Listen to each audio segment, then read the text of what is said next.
هاد البنت الزوينه اللي كتشوفوا في هاد الفيديو، هادو اخر 5 دقائق غادي تعيشهم، وما يمشيش بالكم بعيد وتقولوا غادي تغرق. لا، في هاد اللحظه كان الوحش كيراقب هاد البنيه اللي كانت مع الاسره ديالها ومع الصديقه ديالها، وكانوا الناس اصلا كاينين في لابيسي. العربي غادي يمشي مع البوليس حتى غادي يحل ليهم باب ديال الدار، ولكن البوليس فاش غادي يدخلوا غادي يتفاجئوا في المنظر اللي كانت فيه هند. السلام عليكم، كي دايرين؟ يا رب تكونوا كاملين بخير وعلى خير. ما كنت ناويه نسجل اصلا شي فيديو وجالسه وقلت الله تنوض نسجل. المهم توحشتكم بزاف، كي دايرين؟ عندي بزاف ديال الحوايج كنديرهم، داكشي علاش ما مسالياش، ونقدر وغالبا نشارك معاكم هذا الشيء او شنو عندي، ولكن غتكون في القناه الثانيه. المهم ما نزيدش نطول عليكم. الناس اللي اول مره كيشوفوا القناه ديالي نتمنى انكم تخلوا لي اشتراك، الراي ديالكم في التعليق، وديروا لي واحد اللايك. وبغيت نقول لكم بان اليوم او الفيديو ديال اليوم عباره على جوج ديال القصص. القصه ديال العربي مع بنته هند، وقصه واحده اخرى اللي صادمه اكثر من القصه ديال العربي. نبداو بالقصه ديال العربي ومن بعد ندوزو لهذيك البنيه اللي شفتوها في الاول ديال الفيديو. القصه ديالتنا غادي تدينا لواحد المدينه فين كيعيش واحد السيد الاسم ديالو العربي. المهنه ديالته انه كيبيع الخبز، كيخرج من 8 ديال الصباح وما كيرجع حتى 8 ديال العشيه. هاد السيد غادي ينوض وغادي يتزوج بواحد السيده، كون معها اسره وتزادت عندهم بنيه اللي كان الاسم ديالها هند. عايشين واحد العيشه في واحد الحي اللي هو شعبي على قد حالهم، ما عندهمش وما خصهمش.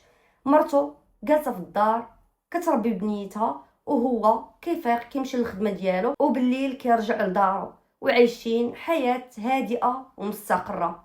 حتى غادي توقع الفاجعه، غادي توفى الزوجه ديالو والام ديال بنته، وغادي تخليه غير هو وبنته. غادي تخليه هو يكون الام والاب ديال هذيك البنيه. كان كيغسل ليها، كيوكلها، كيشربها، اي حاجه كديرها الام كان كيديرها لبنته. بنته غادي توصل في السن ديالها 7 سنين، غادي يمشي يدخلها للمدرسه باش تقرا بحالها بحال عباد الله، بحال كاع الوليدات. غادي تقرا تحضيري تاني ثالث الرابع. هنا بدا السيد كيتبدل، قرر انه غادي يخرجها من المدرسه ابتدائي. شنو السبب؟ انها بدات كتبان عليها المعالم ديال الانوثه، يعني هي راه مازال صغيره ولكن هو داكشي اللي كان كيشوف، وكان كيبان ليه بان الرجاله يقدروا يطمعوا في بنته وتقدر حتى هي راسها يلعب بها. فشنو غادي يدير؟ غادي يمشي يخرج بنته من المدرسه وغادي يخليها في الدار. مع ما تبقى في الدار غتبقى وحدها. السيد كيفيق في الصباح، كيفطر وكيدور الساروت، يعني كيسد الباب بالساروت مزيان وكيمشي للخدمه ديالو، وكيخليها هي جالسه في الدار من 8 ديال الصباح حتى 8 ديال العشيه وحدها، وهي مازال صغيره. مشات الايام وجات الايام وهند محبوسه في الدار، ما كتخرج تلعب مع الدراري في الزنقه، ما كتسخر الحانوت، ما كدير حتى شي حاجه، حتى من الحمام هذاك الاخر ما كتمشيش ليه، كيقول لها غسليه في الدار. بدات كتكبر، ولات كتفيق في الصباح كدير لباها الفطور، كيمشي كيتقدى ليها، كيجيب لها التقديه وكيقول لها الله يعاون، كيمشي لخدمته وهي كتجلس تجمع الدار، تسيقها، تصبن، دير الغدا، دير العشاء، وكي كتسالي كتشد التلفازه كانت هي الونيس الوحيد اللي عندها في هذيك الدار. حتى كضرب 8 ديال الليل عاد كتسمع الساروت دار في الباب. الاب ديالها جا، كتحط ليه يتعشى وكتجمع المواعن وكتمشي مسكينه تنعس. مشات الايام وجات الايام وهند كبرات ولات عروسه. البنات اللي كانوا كيقراو معاها في الابتدائي تزوجوا وداروا وليداتهم، وهي مسجونه في الدار. بدا كيطيح عليها الضيم وعيات وتقهرات. هذاك الشيء اللي في قلبها اللي عمرها ما قدرات انها تقول لباها. كانت كتطلبوا بانها تخرج تلعب فاش كانت صغيره مع البنات، انها تمشي تسخر. وبا شوف بلا ما تقدى انت، اعطيني انا نتقدى، انا راني كبرت، بلا ما تبقى تعذب انت، خصك يلاه تمشي تتقدى عاد تمشي للخدمه. ومنها انا يضربني غير البرد، وبا عافاك انا بغيت نمشي غير للحمام، راه البرد وهنا الدار بارده. ولكن دائما كيقول لها لا، يعني لا. عيات ما تطلب وترغب، ولكن والو لمدة سنوات وهي كتزاوق فيه، ولكن السيد ممنوع الخروج من المنزل. عرفتوا هذوك الناس اللي كيكونوا محبوسين في الحبس كيكونوا ارحم 100 مره من هاد العيشه اللي كانت عايشاها هند، لان كيكونوا معاهم مساجين في نفس الغرفه، ولكن هند راه محبوسه حبس اللي هو انفرادي، غير هي والحيوط وهذيك التلفازه اللي كانت بالنسبه ليها الونس الوحيد. واحد النهار اللي جلسات هند وقالت صافي عيت من حزر فيه وعيت من طلب ورغب فيه، شحال قدي نبقى مسجونه. فتسنات باها حتى تم جاي للدار مع ديك 8 ديال العشيه، الساروت كيدور كيف ما العاده، غير غادي يحل الباب وهنا غادي توقف عليه هند، غتبدا تغوت وتبكي وغادي تخرج داكشي كامل اللي في قلبها، كتغوت وكتبكي رب اللي خلقها وكتقول ليه علاش معذبني في حياتي، علاش داير معايا بحال هكا، علاش الناس كلهم كيخرجوا، علاش البنات والعيالات كلهم برا، علاش انا اللي ما نخرجش، علاش وعلاش وعلاش. شويه هند غادي تمشي تجري للكوزينه وغادي تهز واحد الاله اللي كنبقيو بها الخضره، اكيد عرفتوا شناهي، وغادي تجي وغادي تحطها على يدها وغادي تقول ليه اليوم النهايه، وهي مازال كتغوت وكتبكي. هنا العربي تخلع على بنته، بدا كيبرد فيها وكيقول لها بانه خايف عليها وداك الشيء علاش، ولكن دابا صافي غادي يولي يخليها تخرج تتغدى وتخرج تجيب داك الشيء اللي خاص للدار، وحتى الحمام غادي تولي تمشي ليه، وهو غادي يبقى يخرجها نهار الحد يساريها، وتقدر تولي تمشي عند صحاباتها وهما يجوا عندها، هاد الصحابات اللي اصلا هما ما عندهاش وما كتعرف حتى شي واحد لانها محبوسه واحد الحبس او سجن انفرادي. فهنا هند بدات كتبرد واحد شويه، فغادي يحيد لها هذيك الاله من يدها، وهنا فين غادي يشد لها من شعرها وغادي يطيحها الارض وغادي يزيد عليها بالعصا وهي كتغوت ربي اللي خلقها، لدرجه ان هذيك العشيه او هذيك الليله الناس ديال الدرب من كثر الغوات اللي كانوا كيسمعوا هذيك البنت هند كتغوت كلهم خرجوا ووقفوا قدام باب ديورهم، كلشي سمع غواتها في الدرب. فغادي يشدها وغادي يجرها من شعرها وغادي يدخلها لواحد البيت وغادي يهز واحد القنب وغادي يربط لها رجليها ويديها وغادي يقول لها انا كيف ما قلت لك راني خايفه عليك، شنو بغيتي ديري نتيا في الزنقه واش من حريه كتهضري عليها، دابا غادي تعرفي الحبس ديال بصح، هي كتقولي بانك محبوسه، انا غادي نوريك الحبس على الاصول ديالو. فربط لها رجليها ويديها وغادي يخليها في واحد البيت كيوكلها وكيشربها، ولكن هو فاش كيخرج مع 8 يعني من 8 ديال الصباح حتى 8 ديال الليل هند كتبقى جالسه، حاشاكم لا طواليت لا ما لا ماكله لا والو، يعني وحده يديها مربوطين ورجلها مربوطين ما عندهاش كيفاش تحرك ولا دير حتى شي حاجه، كتبقى مسكينه بجوعها وبنوعها حتى كيجي باها عاد كيحليها وكيخليها تمشي للطواليت وتاكل وتشرب، وقبل ما ينعس عاوتاني كيربطها وتما بقات. داز نهار ويومين وثلاث ايام وربع ايام وهاد الاب ما حنش فيها وما رحمهاش. هنا عرفات هند ان هادشي ما غاديش يجيب معاه نتيجه وخصها حل، اللي شناهو غادي تبدا تقول با اسمح ليا انا غلطت والشيطان لعب بيا، انا ما كنتش عارفه بان الحريه راني كنعيشها في الدار غير بعد ما ربطتيني، هنا فين عرفت الحبس ديال بصح، سمح لي يا با وانا مزوقه فيك. بقات كتطلب وترغب المده ديال 3 ايام وحده اخرى، وهنا فين غادي يرحمها وغادي يحل ليها هذيك القنب من رجليها ومن يديها. في هذيك الليله اللي فكها غادي تخلي الاب ديالها حتى غادي تسمعو نعس وبدا كيشخر، غادي تنوض وتسلت وغادي تبغي تسرق ليه الساروت وغادي تنجح، تاخذ ليه الساروت، كي غادي توصل حدا الباب غادي تدور الساروت يلاه النقشه الاولى غادي تدور حتى غادي تفاجئ بان الاب ديالها شادها من شعرها، وهنا فين غادي تكرفس عليها ديال بصح، غادي يشدها وغادي يهبطها للارض وغادي يبدا يضرب فيها، غواتها عاوتاني غادي يبداو يسمعوا الجيران والناس، ولكن واحد الدار اللي كانت لاصقه عليهم واحد السيده كانت ساكنه تما غادي تسمع كل شيء، غيبقى يضرب يضرب يضرب يضرب وشويه غادي يجرها عاوتاني لهداك البيت وغادي يسد ليها فمها وغادي يربط لها عاوتاني رجليها ويديها بعد ما تكرفس عليها مزيان.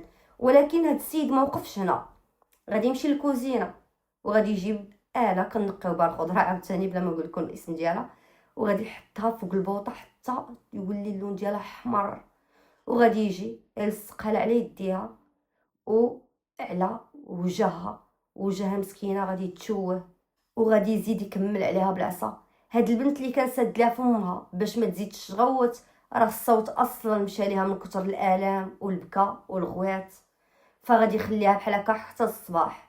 غادي يفيق، غادي يفطر وغادي يلبس وغادي يمشي للخدمه ديالو، كاين حتى شي مشكل. ولكن غادي توقع واحد الحاجه، هذيك المراه اللي كانت كتصنت اللي دارها ملاصقه مع الدار ديال العربي، كي غادي تفيق الصباح اول حاجه غادي دير وقبل ما تفطر غادي تمشي عند البوليس وغادي تقول لهم ها شنو سمعت هذيك الليله وها شنو وها شنو، وهذا الشيء ماشي اول مره، ديما كنسمعوا غوات ديال هذيك البنت. هنا البوليس غادي يقولوا ليها يلا ورينا الدار، وفعلا غادي يمشيو مع هاد المراه، غادي يدقوا في الباب ولكن حتى واحد ما غادي يحل لهم. وهنا الجيران كلهم غادي يجيو وغادي يتجمعوا على البوليس، غادي يقولوا لهم بان فعلا واحد البنت هنا باه ديما كيتعدى عليها، وكنسمعوا غوات بطريقه اللي ماشي طبيعيه، ماشي اب اللي كيضرب بنته شي ضرب عادي مثلا او كيخاصم عليها او هي كتغو، لا، شي حاجه واقعه في الدار. البنت اكيد كتعرض لشي حاجه اكثر من التعذيب، وفعلا رات اكثر من التعذيب هادشي. فهنا البوليس بقاو كيتصنتوا للجيران اللي قالوا لهم بان بلا ما تبقاو واقفين هنا وبلا ما تبقاو معذبين راسكم، يا تحلوا الباب وتدخلوا يا تمشيو عنده وتجيبوه هو يحل لكم الباب. هنا البوليس غادي يقول لشي واحد من الجيران او بعض من الجيران يلا هو ورونا هاد السيد فين خدام. فعلا الجيران بزاف منهم غادي يمشيو مع البوليس لانهم كلهم كان كتبقى فيهم هذيك البنت بحكم هذاك الشيء اللي كيسمعوا. غادي يمشيو مع البوليس حتى للسوق فين خدام العربي، وغادي يجيبوه حتى للدار وغادي يقولوا ليه حل لينا باب الدار. هنا العربي ولا غير كيتفتف وكامل كيقفقف، فعلا بزز منه بالهلي طراه ليه غادي يحل الباب ديال الدار. وهنا فين كانت الصدمه، البوليس غادي يدخلوا للدار غادي يلقاو هند مربوطه وفمها مسدود، رجليها بجوجهم مهرسين شحال من هرسه، ويديها مشوهين بالعافيه، وحتى وجهها مشوه وحالتها تشفي العدو الكافر بالله. البوليس غادي يتعاطفوا بزاف مع هذه الحاله، وحتى الناس والجيران واي واحد سمع هذه القصه. فطبعا غادي يشدوا العربي وهند غادي يعيطوا على الاسعاف، غادي يديها السبيطار فين غادي تبدا تعالج.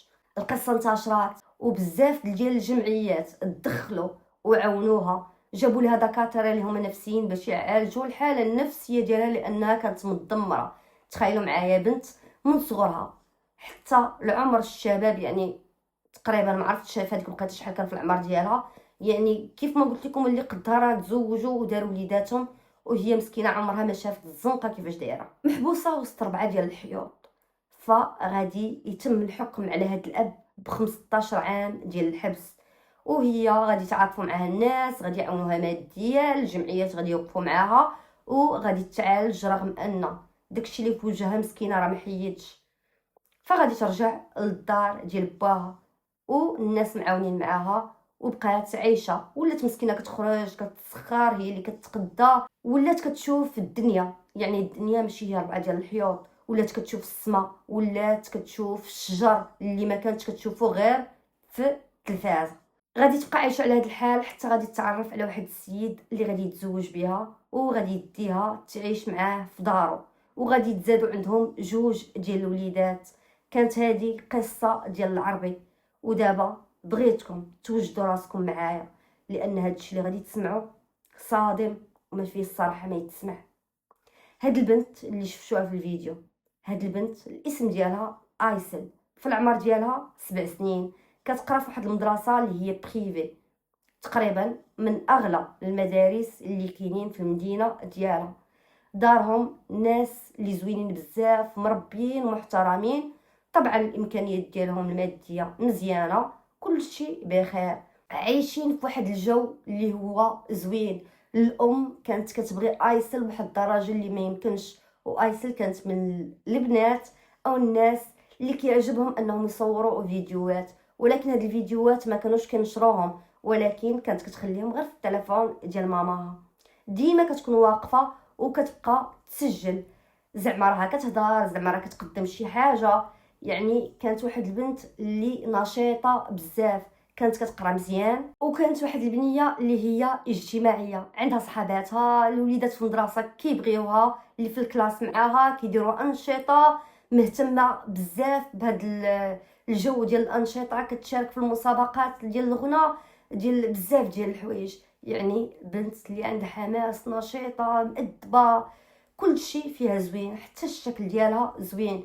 كان شعرها عسلي غادي للذهبي، وعويناتها زوينين. مهم كانت واحد البنيه اللي هي فنه. هاد البنت غادي تاخذ العطله وغادي تمشي هي والاسره ديالها لواحد البلاصه اللي هي سياحيه، غادي يجلسوا، غادي يدوزوا العطله ديالهم. فاش كانوا كيدوزوا العطله ديالهم، وكما شفتوا في هذاك الفيديو، البنيه كانت كتعوم وكانت معها الصديقه ديالها، ولا بيسين راه ما كانش خاوي، راه كانوا فيه الناس كيعوموا. هاد البنيه وهي كتلعب مع الصديقه ديالها في لابيسين، الام كانت معها بنتها اللي كانت صغر من ايسن. هاد البنيه غادي تقول لماماها بانها بغات تمشي للطواليت، زيرات بزاف. فهنا الام غادي تمشي عند ايسن وغتقول لها اختك مزيره، غادي نديها للطواليت دقيقه وغادي نرجع. خليك هنا ما تمشي فين، دقيقه واحده. غادي تدي الام البنت للطواليت، فاش غادي ترجع ما غاديش تلقى بنتها، غادي تلقاها الدم والامانه امانته. والسبب شكون؟ هاد ما بغيتش ما بغيتش نقول عليه اسم حيوان، لان الحيوان بزاف وبزاف وبزاف وبزاف عليه بمراحل، وانا كنعتبر واحد الحاجه وغدا بها في حياتي، ان سيدي ربي خلق الانسان وخلق الحيوان. انا بالنسبه لي انا كل واحد يدبر راسو، ما كاينش شي فرق ما بين الانسان والحيوان، هما خلقهم سيدي ربي وحنا خلقنا سيدي ربي، كل واحد ميزو بحاجه. المهم بلا ما نبقاو نخربقوا في الهضره، مابقاش ندخلوا ونخرج عليكم في الهضره. فهاد البنيه اللي كانت كتعوم، هاد ايسل، كان واحد الوحش اللي هو عباره عن طفل، قالوا لك بانه الطفل عنده 15 عام، دارهم لاباس عليهم، حتى هو كيقرا في مدرسه اللي هي انترناسيونال. هاد الولد كان في اللحظه اللي كانت اصلا الام ديال ايسل كاينه، كان جالس ومراقب هاد البنت، عجباتو 15 عام، عجباتو بنيه صغيره عندها 7 سنين، عجباتو بواحد الطريقه اللي هي ما بغيتش نقول حيوانيه. عاوتاني غادي نبدا عاوتاني نهضر على الانسان والحيوان، المهم بزاف عليه تيكون حيوان. فغادي يستغل اللحظه اللي الام ديالها غادي تمشي للطواليت، فغادي ينقز في لابيسين وغادي يجرها من التحت. تخيلوا معايا، جرها من التحت، غرقها، وغادي يحيد الشورت ديالو اللي كان حتى هو كيعوم به، وغادي يتكرفس عليها. خلال اللحظه اللي هو جبد البنت تحت لابيسين غرقها، فالبنت من كثره الخلعه فغادي تجيها سكته قلبيه، البنت توفات وهي معتدى عليها من طفل اللي سموه طفل عنده 15 عام، وهو هذا اللي كتشوفوه معايا في هاد التصويره. شوفوا قداش الصبر، حق الله العظيم بحال الماركه الصبر معاهم. فهاد الطفل غادي يتم الحكم عليه، تخيلوا معايا، لانه طفل ب 15 عام ديال الحبس. يعني دمرتي حياه عائله، بنيه باقيه الله باديه في الحياه ديالها، ماتت بهذيك الطريقه اللي هي بشعه، وانت تحكمتي ب 15 عام. وتقدر تخرج قبل، يعني يديروا ديال حسن السلوك، والله الله اعلم، حتى الا بقيتي 15 عام تخرج وانت عندك 30 عام وتعيش الحياه ديالك. وبغيت نقول لكم بان الام خرجت بواحد التصريح كتقول بان هذا الطفل اللي تم الحكم عليه ب 15 عام عنده شي حد من العائله ديالو اللي خدام في هذيك البلاصه فين هو محبوس، كيكالي عليه باي حاجه. يعني عايش مليك داخل هذيك الاصلاحيه، كياكل اللي بغا وكيشرب اللي بغا وكيدخل ليه اللي بغا وديري ليه اي حاجه بغاها، وكيعاملوه تما معامله ديال الملوك. السيد عايش مبرع، تهنى من القرايه وتهنى من المدرسه والحفاظه، مقابل غير الفراجه والضحك والنشاط. ها هو شاط وشويه يخرج والعائله ديالته سفروه برا في اي بلاد هما بغاو، ويعيش بخير وعلى خير. والام ديال ايسر راه كتقول بان حتى العائله ديالو مرتاحين لان ولدهم في بلاصه اللي هي امنه ومبرع وعايش بخير، ومن بعد غادي يشوفوا شي طريقه يخرج، ومن بعد غادي يسفروه للخارج، ما عندهمش غرام ديال المشكل. هاد الام خرجات ماشي باش تطلب ان هاد الولد يعاودوا يغيروا ليه الحكم لان صافي راه تم الحكم عليه، ولكن كانت خرجات كتهضر فيديوهات بتصور على بنتها بان خاص يتم تغيير هاد القانون، يعني طفل قدو قداش وعنده 15 عام راه ما يمكنش انه يتحاكم على اساس انه طفل لانه ماشي طفل. وكانت كتوجه رساله الرئيس ديال البلاد اللي هي عايشه فيها اللي هي جمهوريه مصر، لان الرئيس ديالهم هو عبد الفتاح السيسي، كطالبوا بانه يشوف حل لهذا الشيء، وبالنسبه للعقوبات ديال الطفل ويوليو يتعاقبوا بحالهم بحال الناس الكبار، بالخصوص هذول اللي كيكون في السن ديال 15 عام. انا ما فهمتش كيفاش 15 عام طفل، ما فهمتش، ما عرفتش. المهم الله يحفظنا والله يحفظكم والله يحفظ جميع الوليدات ديال الناس كاملين. وكانت هذه النهايه ديال هاد القصص اللي هي مؤلمه وحزينه بزاف. يلا خليت لكم الراحه، تهلاو في ريوسكم، و باي باي.